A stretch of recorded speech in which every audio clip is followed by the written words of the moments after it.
galera, tudo bom? Estamos aqui agora para a aula de número 39 de Física, falando sobre espelho plano em óptica. Os nossos objetivos, então, é conceituar como funciona os espelhos planos em óptica. Então, já bora começar aí, então. O que é um espelho plano? Os espelhos planos são superfícies aplanadas e polidas, os quais possuem o poder de reflexão. Lembra que nós vimos a reflexão da luz? Quando ele está em um objeto transparente, né? Translúcido, bem polido, a luz ultrapassa certinho, né? E pode sofrer o fenômeno de refração. Ou seja, quando ele ultrapassa um objeto transparente, polido como um espelho plano, a luz volta ao seu meio de origem. Ou seja, por isso que aqui ele diz que sofre o fenômeno de reflexão. Nesse caso, a reflexão da luz em um espelho plano acontece de forma regular, de maneira que o feixe de luz se apresenta bem definido e segue somente uma direção. Então, é que nem eu falei, né? Se ele está reto, ele continua reto. Ou seja, se ele está reto, ele é refletido, ele volta reto também até o seu ponto de origem. Então, tudo aqui nós já sabíamos, né? Então, espelho plano, superfícies aplanadas, polidas, os quais possuem poder de reflexão, né? E no caso, a reflexão no espelho plano acontece de forma regular, ou seja, o feixe de luz é bem definido e só apresenta uma direção. Mas como que é a formação de imagens em um espelho plano? A imagem refletida num espelho plano chama-se enantiomorfa, na medida que se forma a mesma distância do espelho que o objeto, sendo, portanto, simétrica do objeto em relação ao espelho. Então, a imagem formada pelo espelho plano, ela se forma na medida da mesma distância do espelho até o objeto. Ou seja, se eu estou a 2 metros do espelho, o espelho plano vai formar uma imagem minha dele de 2 metros também. Por isso, quando colocamos um espelho ao lado do outro, eles formam uma circunferência, o que corrobora a equidistância de todos os pontos do centro e, sobretudo, a simetria da imagem. Ou seja, quando você coloca dois pontos juntos, dois espelhos juntos, você observa que eles formam uma circunferência. Ou seja, ela corrobora a equidistância de todos os pontos do centro e, sobretudo, vai borrar também a simetria da imagem. Um exemplo notório é quando vemos nossa imagem refletida no espelho, que parece formar-se atrás do espelho, né? Dessa forma, nossa imagem fica do mesmo tamanho que somos e configura-se numa imagem virtual do nosso corpo, a qual apresenta uma reversão da imagem, ou seja, uma inversão da esquerda para a direita. Então, o espelho plano, ele tem isso.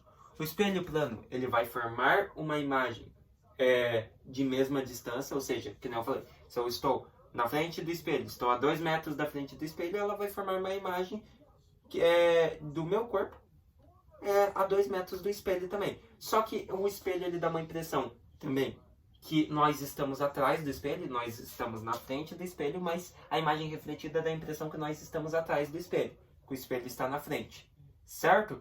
E também o espelho ele apresenta uma inversão virtual do nosso corpo, ou seja, ele apresenta uma inversão da esquerda para a direita, ou seja, se a tua esquerda está aqui, por exemplo, na vida real mesmo, se a tua parte esquerda do rosto está, no caso para mim, né, está aqui e a direita está aqui, no espelho vai inverter. A direita está aqui e a esquerda está aqui. Ou seja, ele faz uma inversão da imagem sua, né, do teu corpo, da esquerda para a direita, né? São os nossos famosos espelhos que nós temos em casa, né? Os espelhos planos. Assim, nos espelhos planos, o objeto é real e a imagem virtual é simétrica. Só tem apenas uma inversão, né? Em outros termos, um espelho plano, imagem e objeto não se sobrepõem, sendo a distância do objeto ao espelho, d0, que nós chamamos, sendo a distância do objeto do espelho, d0, ela será equivalente à distância da imagem ao espelho. Ou seja, você teria ali, ó, DI é igual menos D0. O que você observa? Ou seja, a distância da imagem ao espelho vai ser igual à distância do objeto ao espelho. que é o que nós já tínhamos falado, né? Se eu estou a 2 metros, ele vai fazer uma imagem a 2 metros. Mas aqui temos essa fórmula para representar, né? Distância da imagem ao espelho vai ser igual à distância do objeto ao espelho, né? DI igual D0. Mas por que tem um menos ali? Esse menos significa a inversão da imagem. Está à mesma distância, mas que não falei, a imagem, mesmo ela sendo virtual, ela tem uma inversão da esquerda para a direita. Por isso, o menos D0 ali. Do mesmo modo, a altura do objeto, o H0, será igual à altura da imagem HI. Ou seja, se o objeto tem 2 metros de altura, ela vai refletir uma imagem com um objeto de 2 metros de altura. Ou uma pessoa. Beleza? Então, como vocês podem ver ali na imagem, ó, você observa que teve uma inversão do vaso ali, né, espelhado, da esquerda para a direita, mas você observa também que ele tem a mesma altura, tem a mesma massa, é o mesmo corpo, está à mesma distância, você observa que ele está um pouquinho afastado na reflexão do espelho, ele também está um pouquinho afastado, né, no máximo 1 metro ali. Então é aquilo que eu falei, tá? A sua imagem vai ser invertida da esquerda para a direita nos espelhos planos, a distância que o objeto tem ao espelho será refletido com a mesma distância, né? E a altura da imagem também sempre será a mesma. Associação de espelhos planos. Quando associamos 2 ou mais espelhos planos, ou seja, colocamos os espelhos lado a lado, as imagens que formam multiplicam-se, compondo um ângulo alfa, e na medida que alfa diminui, o número de imagens aumenta. Ou seja, na medida que esse ângulo alfa ele vai diminuir, o número de imagens aumenta. Por quê? Porque você coloca os espelhos lado a lado. As imagens vão se multiplicar e formar ângulos. Conforme você for afastando esses espelhos, esses ângulos vão sumindo, vão diminuindo, e você vai começar a observar que a imagem vai aumentar. Você vai conseguir ver ela mais nítida. Para saber qual o número de imagens, N, fornecida pelos espelhos que formam esse ângulo, utiliza-se a seguinte fórmula. Número de imagem é igual a 360 graus dividido por ângulo alfa menos 1. Beleza? Logo, nós já teríamos o nosso exercício, né? Veja só.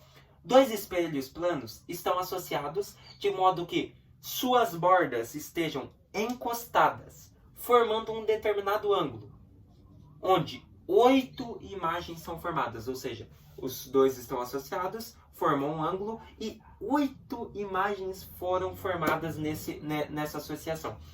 Desse modo, o ângulo entre os espelhos é de... Aqui ele não quer saber o número de imagem, ele quer saber o ângulo formado.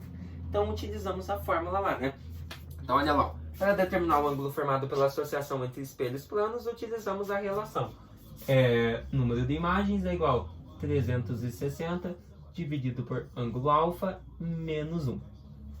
Beleza? Já temos o número de imagens formadas nessa associação? Temos. 8 imagens. Então, no lugar do N vem o 8.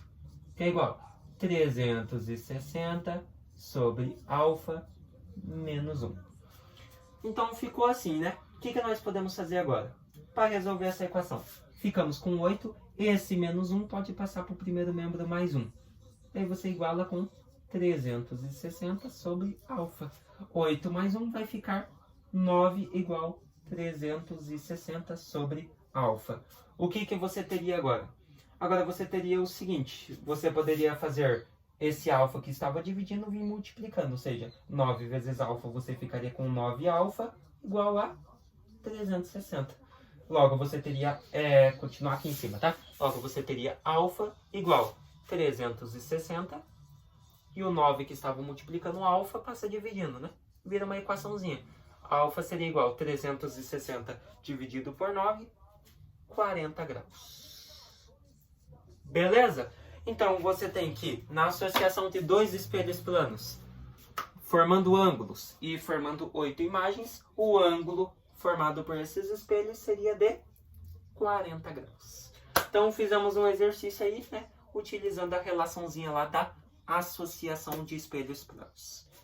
Beleza? Então, tá aí. Foi isso. O que nós vimos hoje? Então, vimos um pouquinho, falamos aí um pouquinho sobre espelhos planos, né? Que são os espelhos que nós estamos acostumados a ver, temos eles em casa, vimos a associação de espelhos planos, como que se dá a formação de imagens, né? Que a altura e a distância do objeto na imagem refletida será igual, mas porém haverá uma inversão da imagem do objeto da esquerda para a direita, né? É aquilo que nós já estamos acostumados a ver e que nós temos em casa, né? O mais de novo mesmo foi essa formulazinha aqui, que é da associação de espelhos planos do número de imagens formadas e o ângulo formado pelos dois espelhos associados ou mais, né? Espero que vocês tenham gostado dessa aula, entendido esse conteúdinho aí de espelho plano e se vemos na nossa próxima aula falando sobre espelhos côncavos. Até mais!